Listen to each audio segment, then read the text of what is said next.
જૂનાગઢ જિલ્લાના માળિયા હાટીના શહેરમાં છેલ્લા 5 દિવસથી ભયનું કારણ બનેલો દીપડો આખરે વન વિભાગના પાંજરે પુરાતા સ્થાનિકોએ રાહતનો શ્વાસ લીધો છે।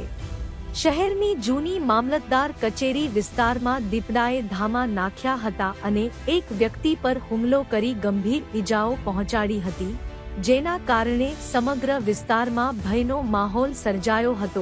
દીપડાને પકડવા માટે વન વિભાગ દ્વારા સતત 5 દિવસ અને 5 રાત સુધી 4 પાંજરા ગોઠવી સઘન રેસ્ક્યુ ઓપરેશન હાથ ધરવામાં આવ્યું હતું। સતત પ્રયાસો બાદ આખરે દીપડો પાંજરે પુરાતા વન વિભાગને મોટી સફળતા મળી છે અને સ્થાનિકોમાં ખુશીની લાગણી જોવા મળી રહી છે।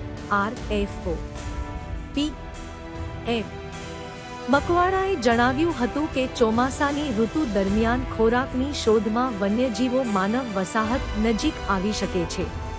આવા સમયે કોઈ પણ વન્યજીવની હિલચાલ જણાય તો લોકો તાત્કાલિક વન વિભાગને જાણ કરે અને પોતે કોઈ પણ પ્રકારનું જોખમ ન લે। દીપડાના રેસ્ક્યુ ઓપરેશન દરમિયાન માળિયા હાટીના પોલીસ સ્ટેશનના PI મેહુલ ચૌધરી અને તેમની ટીમે પણ વન વિભાગને જરૂરી સહયોગ આપ્યો હતો। PM Makwana, range forest officer, વન્યજીવ રેન્જ માળિયા હાટીના તારીખ 29/7/2026ના રોજ માળિયા જૂની મામલતદાર ઓફિસની બાજુમાં વન્ય પ્રાણી દીપડાની માહિતી મળતા અમારા સ્ટાફ દ્વારા ત્યાં રેસ્ક્યુની કામગીરી કરવામાં આવેલ।